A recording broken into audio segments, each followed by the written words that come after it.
¿Y ahora qué tiene que hacer? Ahora vamos a saber cómo va a atravesar esos gases a través de la barrera hematogaseosa.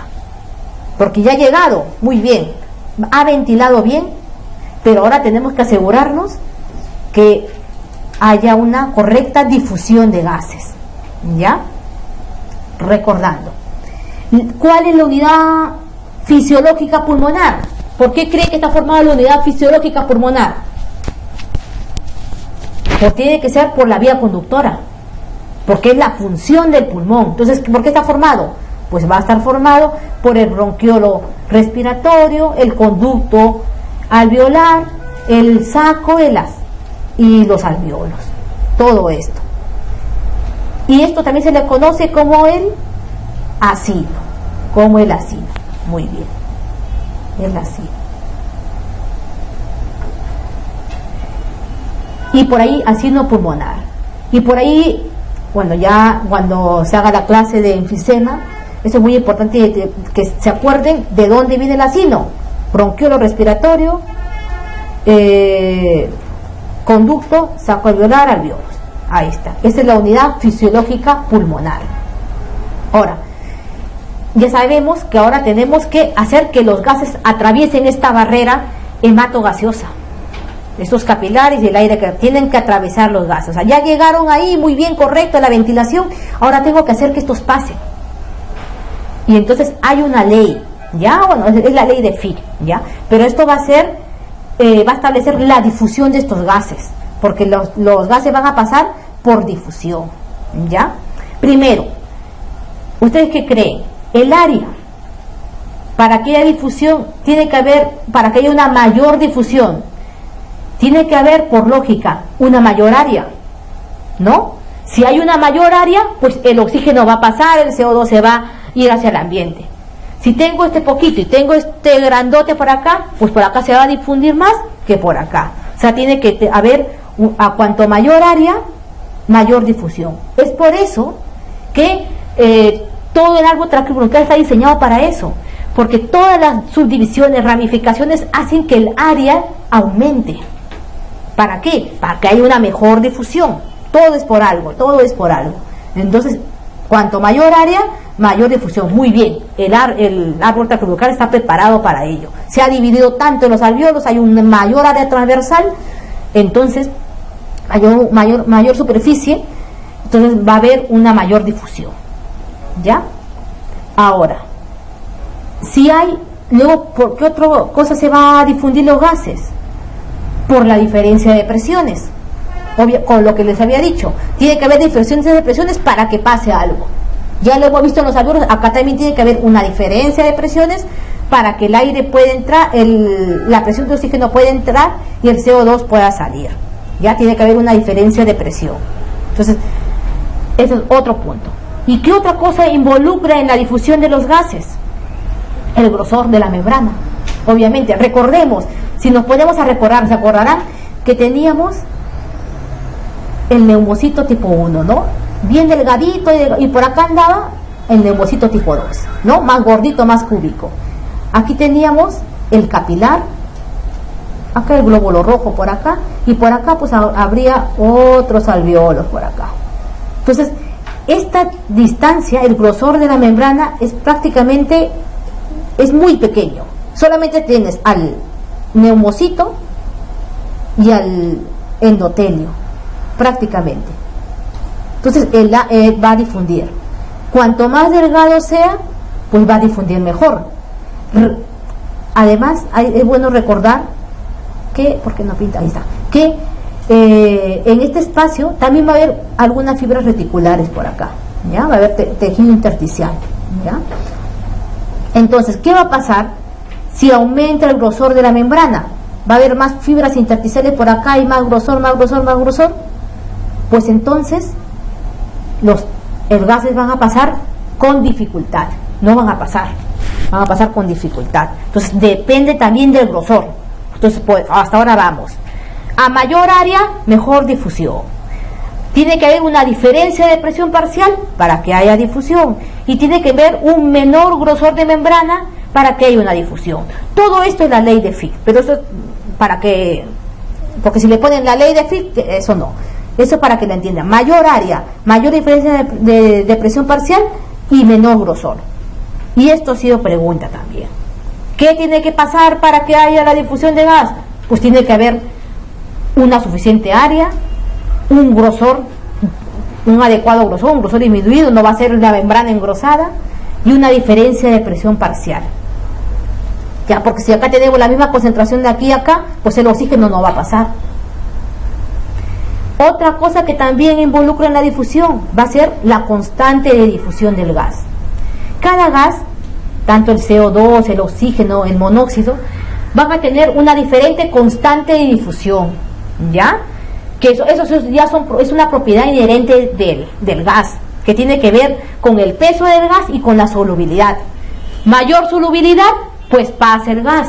Mayor peso, pues no pasa tan bien, ¿ya? Entonces, hay la constante de difusión está compuesto por estos dos términos, ¿ya? Se los menciono porque también lo pusieron y puede ser que le diga, oye, si pesa más una molécula, pues pasará menos. Si es más soluble, pasará más. Esto es parte de la constante de difusión. Entonces tenemos la constante de difusión, vamos a tener acá al oxígeno, el CO2 y el monóxido. Van a tener diferentes constantes de difusión. El dióxido de carbono se va a difundir hasta 20 veces más rápido que el oxígeno. Y el oxígeno se va a difundir más rápido que el CO2. El CO2 prácticamente poco se difunde. Y el helio prácticamente no se difunde. ¿Por qué les menciono acá el helio? A mí el helio, ¿qué tiene que ver? Así como les dije lo del prono, a veces escucharán por ahí, vamos a ponerle al paciente helio. Ahí, por alguna vez que vayan al hospital o si tienen o rotan por alguna unidad de cuidados intensivos, respiratorios intermedios o lo avanzado, van a ver, hoy vamos a usar helio en este paciente. Te dirán, ¿y por qué está usando el helio? Recordarán la constante de difusión. La constante de difusión. Si yo mezclo, ustedes, bueno, ya saben que el contenido ambiental del oxígeno es nitrógeno y oxígeno, ¿no? Pero si yo mezclo el oxígeno con el helio, que es el heliox, yo mezclo el oxígeno con el helio, ¿qué va a pasar? Yo ya sé que el helio prácticamente no se difunde. Entonces todo lo que se va a difundir va a ser el oxígeno. Le estoy entregando prácticamente el oxígeno en bandeja a la membrana aquí, a la barrera hematogaseosa. Entonces por eso, en ciertas ocasiones, pues le aumento la FiO2, lo combino con helio porque prácticamente estoy entregando helio más oxígeno. Y yo sé que el que se va a difundir va a ser el oxígeno. Esa es otra herramienta que se utiliza, aplicando estas leyes, podríamos decirlo de acá. Entonces nosotros ya, hasta el momento sabemos que el CO2 se va a difundir mucho más rápido, porque va a tener una mayor constante de difusión que el oxígeno. Ya tenemos el oxígeno. Eso hay que recordarlo, ¿ya? Que el CO2 se difunde mucho más rápido. Por eso, ¿qué pasa cuando tenemos una enfermedad intersticial? Por ejemplo, cuando tenemos alguna alteración de esto, el grosor, aumenta el grosor, ¿ya? Aumenta el grosor, entonces va a haber dificultad para eso, obviamente. Pero como el CO2 prácticamente a la nada, prácticamente ya se difunde, porque tiene una alta constante de difusión, en las enfermedades intersticiales, lo primero que yo voy a ver va a ser la hipoxia. Prácticamente retención del CO2 no lo voy a ver. Por esto, porque el CO2 se difunde, ya menos que, bueno, estadios avanzados de la enfermedad, pues bueno, eso ya, pero esto es porque el CO2 tiene una constante de difusión de gas mayor que el oxígeno, ¿ya? Ya tenemos, entonces ya sabemos cuáles son las condiciones o los factores que modifican el intercambio de gases. Ahora, como les estaba ya mencionando, el aire ambiental prácticamente mayor porcentaje va a ser el nitrógeno, ya casi un 80%, y el oxígeno va a ser a un 21%. ¿Y eso por qué les digo? Porque también, de acuerdo a leyes físicas, vamos a tener que la presión ambiental va a ser de 760 milímetros de mercurio, ¿no? Recordaremos, 760 milímetros de mercurio. Entonces, las leyes físicas dicen que la presión de cada gas va a ser, esa es la presión total, va a ser igual a la suma de todos sus componentes. Ya está. Entonces, la presión de oxígeno, ¿cuál será? 760 por 21%. ¿Y eso cuánto es? Más o menos 160. Entonces, esto 160 va a ser la presión de oxígeno que va a entrar por la boca. Pero recuerden que a través de toda la vía, el aire se va a humidificar. Se va a humidificar.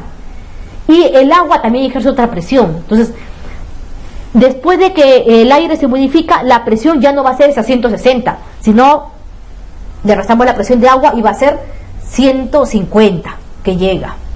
Y ustedes dirán, ya, llega a 150 y de CO2, 0. De CO2 llega a 0 prácticamente. Ahora tenemos acá. Vienen de los tejidos, producto del metabolismo, se produce el CO2, como tenemos acá, y llega acá, llega a través de la arteria pulmonar. Recordemos que llegaba a través de la arteria pulmonar, y acá tenemos a los capilares sanguíneos. Entonces, tenemos acá, llega una presión de oxígeno de 40, y acá se han confundido, es una presión de CO2, ¿ya? Una presión de CO2 de 46, para que estén atentos. Acá había un error, no es de oxígeno, no va a ser 2 oxígenos. Una presión de CO2 de 46, entonces va a llegar 40 y 46, acá lo tenemos. Llega aquí a la membrana.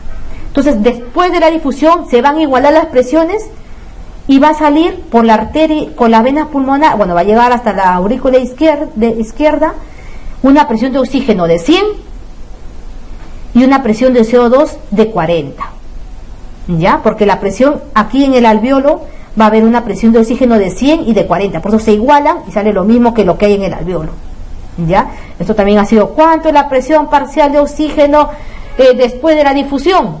Es 100.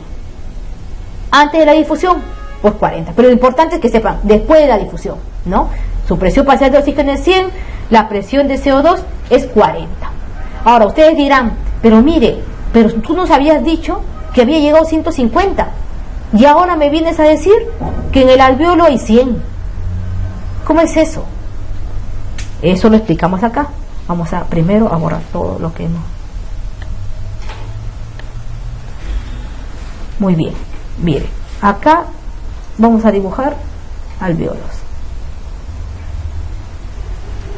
más o menos acá.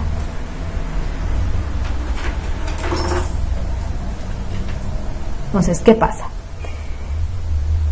Si nosotros marcaríamos el aire que hay en este alveolo, lo marcaríamos acá, imagínense. ¿Ustedes creen que la siguiente ventilación, esos marcadores que se supone que el aire ya se ha ido, ya no lo voy a encontrar? No. La ventilación podríamos decir, es un proceso lento. Voy a seguir encontrando restos de la ventilación anterior. Y con cada ventilación voy renovando totalmente, podríamos decir, el aire que está dentro del alveolo, hasta que más o menos en la ventilación 7, 8 ya no voy a encontrar. Va a ser el aire totalmente renovado con esa presión de 150. Por eso es que, como hay una combinación del 150 más lo que hay aquí, lo que ha quedado de la anterior respiración, por eso la presión alveolar se ha estimado en 100. Entonces, saber eso. La presión alveolar es 100 y la presión de CO2, va a ser 40 después de 40, ¿producto de qué? Porque se ha quedado con la respiración anterior, porque si no tendría que ser CO2 0. Por eso es que aquí en el alveolo encontramos estas presiones. Y entonces, al salir del alveolo, obviamente, la vena pulmonar que lleva la sangre va a tener las mismas presiones que el alveolo, porque se igualan las presiones. Va a haber un intercambio hasta que se igualen las presiones. Entonces le pueden preguntar, ¿cuánto es la presión del alveolo? El oxígeno, 100. ¿Cuánto es la presión después de la difusión en las venas pulmonares? 100. Es 100. Entonces ya tenemos esto. Vamos a pasar a la siguiente. Acá. Bueno, Acá. Luego una vez que ya, bueno, ya nos has explicado bien esto de las presiones parciales de oxígeno, de la presión de CO2 que hay, de cómo se ha hecho que el oxígeno entre y salga por acá, y pues cuánto es la presión parcial de oxígeno. Otra cosa que podemos extraer de esta diapositiva, se acordarán que hemos visto las pruebas de función pulmonar, ¿no? Le hemos visto la espirometría, más o menos cómo va, la dilución de helio y la pletimografía, que me sirven para identificar el volumen residual. Y falta otra prueba, porque ¿cómo puedo yo? Tiene que haber alguna prueba que me permita saber cómo funciona esa membrana, ¿no? Eso se llama una prueba de difusión del CO2, del monóxido. Una prueba de difusión del CO2 con una respiración simple. Como les dije, se usa este gas, se hace respirar al paciente. Este gas, y a través de fórmulas podemos identificar si hay una alteración en la barrera hematogaseosa, a través del método de difusión.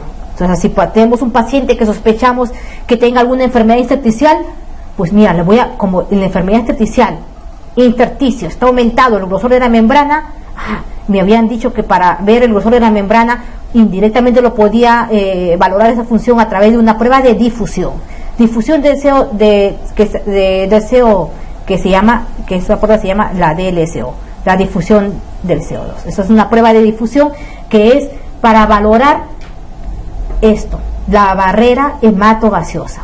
Entonces, esta prueba pues me va a salir un resultado normal o un resultado alterado, obviamente. Me puede salir normal o me puede salir disminuido, que son la mayoría de patologías, pero por ahí me podría salir alto, lo dejamos acá, pero me va a salir mayormente normal o disminuido esta prueba, para ver estas propiedades, la difusión. La difusión también va a depender, porque miren a quién se une el oxígeno y el CO2, luego también lo veremos, se van a unir a los glóbulos rojos, ¿no? También va a depender de la anemia, por eso es que esta prueba se hace como un control con la hemoglobina que tenga el paciente. De acuerdo a la hemoglobina, pues va a tener tal valores, una cosa así, pero bueno, eso ya después lo verán. Lo importante es que me puede salir esta prueba que me va a ver la difusión normal o disminuida. ¿En qué patología me vería disminuida sabiendo todo esto? Que esto involucra la difusión. ¿Cuándo podría estar disminuida? Cuando tengo poca área, ¿no? ¿Y cuándo tengo poca área? Un enfisematoso. ¿Se acuerdan?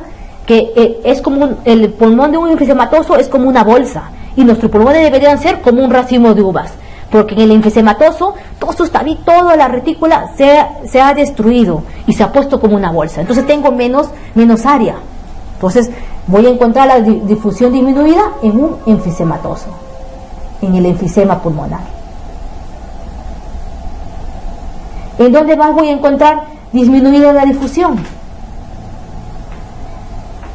Un grosor aumentado en la CEPIT, en la fibrosis, en todo lo que son las CEPIT.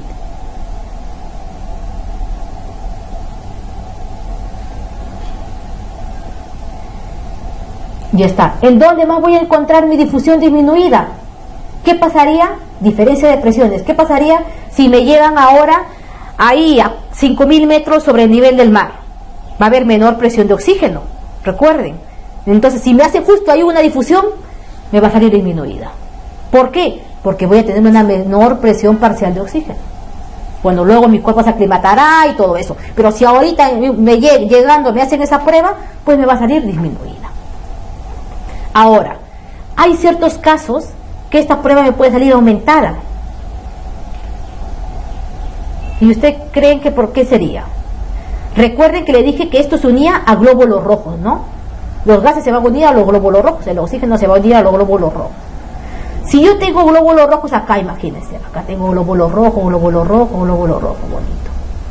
Cuando entra el CO2, el monóxido de carbono, porque yo voy a usar monóxido de carbono para esta prueba, entra el monóxido y se va a unir a porque él no distingue que esté aquí, que esté acá, le da igual al monóxido. rápidamente el monóxido se va a unir acá.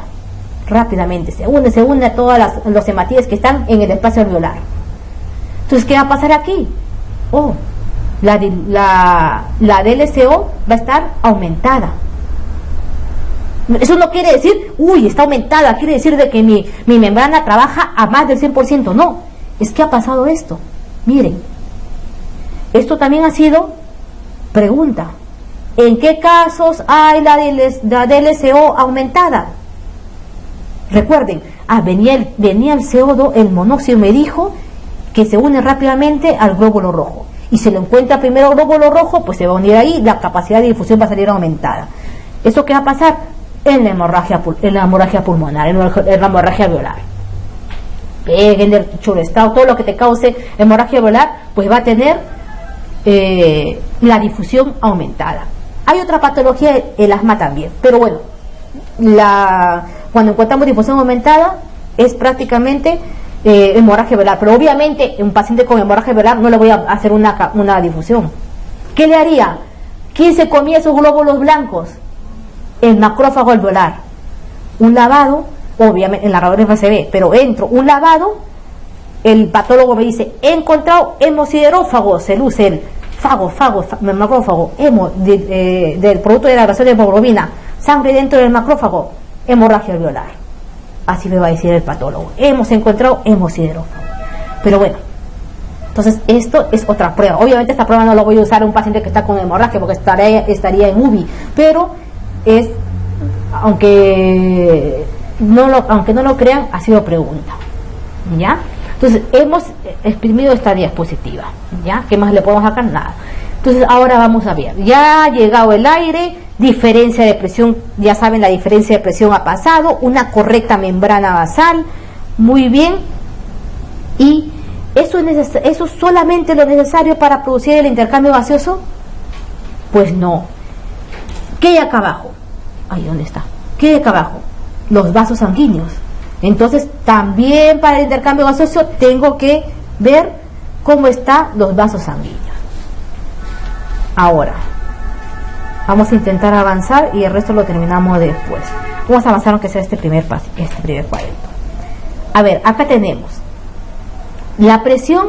Va a haber presión dentro de los vasos sanguíneos y va a haber presión fuera de los vasos sanguíneos. Ya sabemos que la presión dentro de los vasos sanguíneos ya son muy conocidas, lo podemos encontrar en varios libros. Y esto va a ser mi aurícula, esto va a ser mi ventrículo derecho. Y esto va a ser si este es mi ventrículo derecho, esto va a ser mi aurícula derecha. ¿Ya? No sé por qué se borra esto. Ventrículo derecho. Entonces esto va a ser mi ventrículo izquierdo, circulación sistémica, capilares sistémicos, y esto va a ser mi aurícula izquierda, circulación pulmonar. ¿Ya? A más o menos en el ventrículo derecho pues va a haber una presión de 20. No sé por qué se borra el 2. De 20. La diferencia entre las aurículas prácticamente no es nada, ¿ya? Acá vamos a ponerle 2 y acá le ponemos una presión de 5. Y acá sí va a haber una gran diferencia, como ya todos sabemos, la presión del ventrículo izquierdo le ponemos 120. Y acá, acá es 25. Disculpe, es 25. ¿Ya? Entonces el sistema de capilares pulmonares, o sea, la circulación pulmonar va a trabajar a bajas presiones. Y como trabaja a bajas presiones, ¿qué pasaba en las arterias pulmonares? Tienen poco músculo, poca fibra musculares. ¿Se acuerdan que les dije? ¿Por qué? Porque trabajan a bajas presiones. No necesitan tanta presión para llegar el aire hasta el ápex del pulmón. Entonces tenemos esto. Más o menos la presión de la arteria pulmonar pues va a ser 25/8, ¿ya? La presión de la arteria pulmonar. Eso luego, cuando veamos patología de hipertensión pulmonar, vemos que esto se altera, pues la presión aumenta, ¿ya? Entonces tenemos esto, va a haber una presión dentro de los vasos. La presión también, esta presión tiene que tener una presión adecuada. ¿Por qué? Porque si no hay el correcto flujo sanguíneo, pues no, por más que llegue el aire, recuerden que está bajo el capilar, que tiene que pasar los gases, pues no va a haber flujo sanguíneo, no va a haber difusión. Entonces, ¿qué es lo que en un tromboembolismo pulmonar? También tendríamos la difusión disminuida, ¿no? Pero no le vamos a hacer una prueba de difusión a un tromboembolismo pulmonar. Bueno, eso, es importante tener este concepto. El sistema pulmonar trabaja a bajas presiones, ¿ya? Pero no solamente hay presiones dentro de los capilares, aquí, dentro de los capilares, sino va a haber presiones fuera de los capilares, ¿ya? Por fuera. Pero estos vasos que van a estar, estos vasos sanguíneos, vamos a como que dividirlos en dos tipos, ¿no? Vasos alveolares y los extraalveolares. ¿Por qué? Porque se van a comportar totalmente diferente, ¿ya? Esto les explico porque también ha habido por ahí una pregunta y esa sí ha sido muy rebuscada, pero vamos a entenderlo desde lo básico. Entonces vamos a tener acá vasos alveolares que pasan por el alveolo y los vasos extraalveolares. Estos son los vasos extraalveolares, los que están por acá. Muy bien. Ahora, ¿qué pasa aquí? ¿Qué pasa si tomamos todo el aire, inflamos el alveolo a no más poder? ¿Qué va a pasar? Los vasos alveolares van a disminuir de calibre, como vemos aquí. Disminuyen de calibre. Entonces va a haber una mayor resistencia al pase del flujo por acá. En esta zona, cuando hiperinsuflamos, cuando hacemos una capacidad inspiratoria, un volumen expiratorio forzado a tope, muy bien, los vasos alveolares van a disminuir de tamaño, como vemos acá, y la resistencia aumentaría. Pero, ¿qué va a pasar? Los vasos extraalveolares se comportan totalmente diferente. Y lo mismo, si exhalamos a no más poder, acá hacia el volumen, a la capacidad residual funcional, entonces, ¿qué va a pasar? No va a comprimir los vasos alveolares y acá va a haber menor resistencia. Y aquí va a haber mayor resistencia, pero en esta zona. Porque los vasos extraalveolares se comportan totalmente diferentes. ¿Y esto por qué pasa?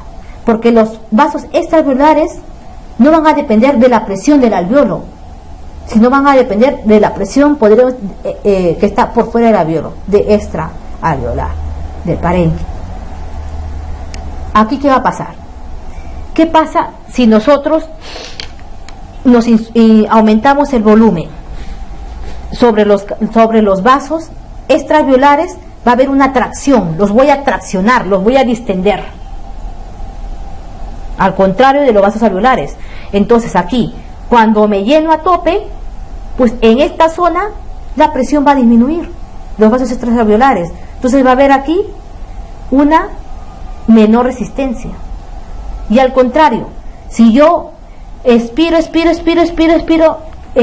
hasta ya no más poder, se va a acercar, va a presionar aquí los vasos extraalveolares, es decir, la resistencia aquí va a aumentar, la resistencia aumenta.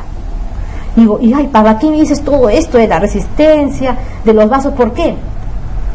Porque la resistencia vascular pulmonar se va a comportar de una manera un poco paradójica o rara, podríamos decirlo así. Va a tener una curva así con respecto a los volúmenes, ¿ya? Así se va a comportar la resistencia pulmonar, la resistencia vascular pulmonar total, porque a la resistencia vascular pulmonar total pues tengo que sumarle la resistencia tanto de los vasos alveolares como de los extraalveolares, ¿no? Entonces, al final, ¿qué voy a concluir? Que si yo inspiro lo más que puedo, inspiro lo más que puedo, ¿qué va a pasar? Va a aumentar la resistencia. O sea, cuando lleno el pulmón a tope, va a aumentar la resistencia. Pero ¿qué va a pasar si lo vacío? Esto es estando normal. Si lo vacío hasta que me quede prácticamente el volumen residual ahí nada más. ¿Qué va a pasar si lo vacío? Si lo vacío, pues esto muy bien, se va a dilatar los vasos extraalveolares, pero aquí lo va a comprimir.